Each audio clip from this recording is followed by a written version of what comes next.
So the topic of my paper or my talk is on the South African Truth and Reconciliation Committee, with special reference to the cultural value of Ubuntu, or spiritual value of Ubuntu.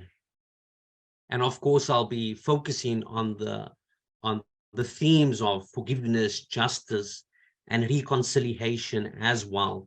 And so, as we all know, in the 20th century, the world witnessed a wave of nationalization and liberation from the yoke of colonialism in Africa. In 1994, multiracial democracy was inaugurated in South Africa after decades of racial discrimination and oppression. And President Nelson Mandela, in his quest for healing and national unity, he commissioned the Truth and Reconciliation Committee, the TRC, and he appointed Archbishop Desmond Tutu as its chair. And so through the exploration of the TRC, I hope to analyze how the instruments of restorative justice and forgiveness can contribute to long-term reconciliation and peace in regions that are scarred by historical conflict. And so in addition, I wish to show how the concept of Ubuntu, or this African philosophical concept of Ubuntu, or social solidarity, as a cultural value, has animated the Truth and Reconciliation Committee, as well as the new South Africa. And so, as we all know, in 1948, Afrikaner nationalism dominated the political scene, and apartheid was implemented, a system of minority white rule and institutionalized racial segregation. It assumed the superiority of the white race, and thus called for separate development of racial groups. On the surface, this was understood by some as equal development and cultural expression, but this was grossly unequal, both politically and economically. And those that challenged the system, they were brutally treated by the state apparatus. Dissidents, they were struck with batons, they were tear gassed, they were incarcerated, tortured, exiled, banned, or sent to the gallows. And after the dispensation of a multiracial democracy, the question of the possibility of amnesty for historical injustices, the persecution of past wrongs, and the reconciliation and healing of the people of South Africa were brought to the fore. And the question was, of course, asked, what path does South Africa walk? That of amnesty, or some would say impunity, or retributive justice, right? Or between the two, is there perhaps a third way? And so the question of amnesty for politically motivated wrongs was a necessary option on the table during the negotiations phase. The exclusion of any form of amnesty would have led to a long-winded struggle for power, or worse yet, a civil war and bloodshed. And so Nuremberg-style trials were not on the cards. There was no definitive victor. The apartheid government and the liberation movements were at a military stalemate, and thus victor's justice could not easily be applied. Many international human rights organizations, they argued that the provision of amnesty is a travesty of justice. It denies victims the fundamental right to seek justice in the criminal courts. However, the price paid to end violence and facilitate reconciliation was amnesty. However, granting of amnesty was, and this is where we're talking about the third way, it was not blanket, right? It was conditional on the disclosure of the whole truth to the committee. And so the amnesty given was on an individual basis, and the crime committed had to be politically motivated. And so the TRC did not require that the perpetrators show remorse or even give an apology. And so to offset the encroachment on the rights of the victims through amnesty, provision for reparations were made. And the TRC not only provided truth for victims, but gave them the opportunity to express the wrongs they experienced at the hands of the apartheid regime. And so the manifestation of the truth from the perpetrators and the sharing of harm incurred by the victims gave an opportunity for South Africa to go through a national catharsis and facilitate long-term reconciliation. And so some were given amnesty, others were rejected from receiving amnesty. So it was not full impunity, as some would argue. And so the establishment of the TRC aimed to implement restorative justice, not a system of retributive justice. So all affected parties, right, perpetrators, the victims, and the community were involved in the justice process. It seeks accountability for the crime, but also rehabilitation and healing for the parties.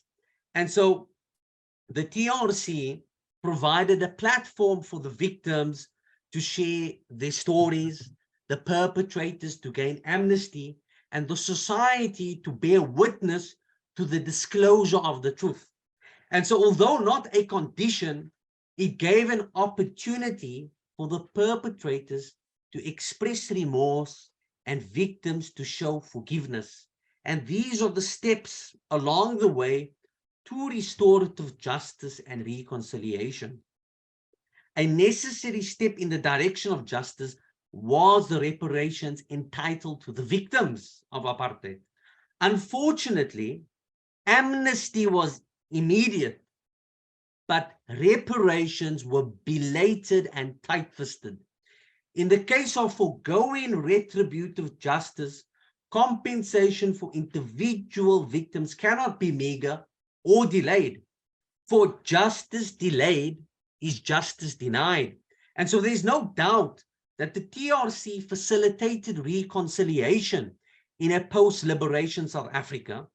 However, true reconciliation cannot be realized without real material transformation. Many hearts may have healed, but stomachs remain empty. Ignoring systematic economic reparations and redistribution was like the white man saying to the black man, "You take the crown and I will keep the jewels." And so disregard for restitution and criminal accountability undermines the gravitas of providing amnesty to violations of human rights. And so the path South Africa took was the third way between amnesty and justice, but is yet to achieve true reconciliation through socio-economic reform. And so presently, many African countries are grappling with post-conflict situations and seek guidance from recent historical examples, such as South Africa. And many assume, particularly in the human rights tradition, that amnesty and justice are a paradox and cannot be harmonized. And so we see in this historical example a third way between retributive justice and impunity, right? In the case of the TRC, we see the practice of restorative justice and commitment to reconciliation. And so we see that the amnesty was not general, but conditional on the disclosure of the full truth and evidence of political motive. Furthermore, those that were not given amnesty or did not apply for amnesty were still open to prosecution. And so the contingencies of a new political disposition strained the scope for implementing punitive measures. But moreover, the spirit of forgiveness is necessary to foment reconciliation and a prosperous future. The confession of past wrongs and the expression of historical agony facilitated a national catharsis. The state's tight-fisted and belated reparations for victims and overdue persecution of perpetrators is a travesty of justice.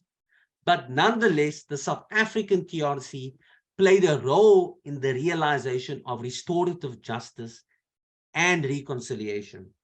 The South African TRC was built upon the preamble of its interim constitution, in which it says there is a need for understanding, but not for vengeance, a need for reparation, but not for retaliation, a need for Ubuntu, but not for victimization.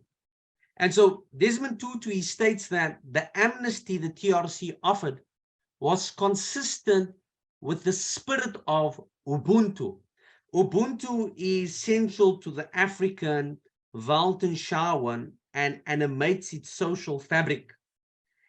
It is based on the primacy of humaneness and human solidarity. It holds that humanity is inextricably linked to the acknowledgement of another's humanity. Its ethic makes no distinction between generosity and forgiveness towards another and oneself. It is this philosophy that underlies the TRC's vision of reconciliation and nation building. And so a central philosophical aphorism to the ethic of Ubuntu states, Mutu ke mutu kabatu. This is in the Sotho language, and it means that to be human is to affirm one's humanity by recognizing the humanity of others, and on that basis establish humane, respectful relations with them. And so this principle treats the other as a subject, not an object or an alien persona. It establishes respectful and humane relations with the other as an end and not a means to an end. In contradistinction to the individualism of the human rights tradition, in African philosophy, human dignity is intimately linked to recognizing the humanity of the other. The Commission created a platform whereby the victim could be heard and their suffering acknowledged. Their pain and agony is not experienced alone, but felt by others. The moral frailties of the perpetrators are not the subject of vengeance or dogmatic notions of justice, but sympathy and reintegration. Restorative justice, or in this case, transitional justice, includes all parties, victim, perpetrator, and community, built upon an ethic of Ubuntu. In a society defined by racial discrimination and oppression, the praxis of an Ubuntu ethic becomes a necessity to recognize the humanity of the other. Thus, to oppress and denigrate another is akin to the deprecation of oneself. The antithesis to Ubuntu is the dehumanization of the self and the other, i.e., apartheid chauvinism. And another maxim central to the ethic of Ubuntu states, "Fete ke gomo otsuare moto." It means that if and when one is faced with a decisive choice between wealth and the preservation of the life of another human being, then one should opt for the preservation of life. This maxim values human life more than preservation and accumulation of wealth. The preservation of human life necessitates that subsistence is secured and distributive justice is realized. The implementation of the recommendations of the TRC has fallen short of the ideal. Reparations were both delayed and they were meager. And many South Africans, they continue to experience poverty because of the systemic inequality of the apartheid regime. Despite the realization of political liberty, economic liberty has not been achieved. The preservation of the economic status quo, i.e. neoliberal economic policies shadow the reparations due to victims and the distributive justice entitled to the vast majority of South Africans. The ethic of Ubuntu does not prescribe a blunt instrument like that of communism and its false leveling, but a basic income for all and a moderate tax of those that asymmetrically benefited from apartheid. In an almost Rawlsian sense, to make the least advantaged in society materially better off at the expense of those that were better off as a result of apartheid, but not necessarily seek a strict equality, which is crude, impractical, and disruptive to the economy. In the Ubuntu philosophy of human rights, equal opportunity and a degree of interventionist economics precedes the logic of a dogmatic capitalism. And so to conclude, South Africa is a microcosm of the world in that it includes a plurality of cultures and all the major religious groups. The apartheid government was never by the people, for the people, and representative of the entire nation. In contrast, the spirit of Ubuntu animates the present day democratic South Africa. It is universal and not germane to a particular religion, race, or class. It encompasses those of different religious and cultural dispositions. For instance, in the Islamic faith is not in contradistinction to the spirit of Ubuntu. The Prophet Muhammad, peace be upon him, he said, "None of you truly believes until he loves for his brother that which he loves for himself." The Ubuntu spirit is also consistent with Christianity and Judaism. In the New Testament, it states, "Do unto others as you would have them do unto you." In the Old Testament, it states, "You shall love your neighbor as yourself."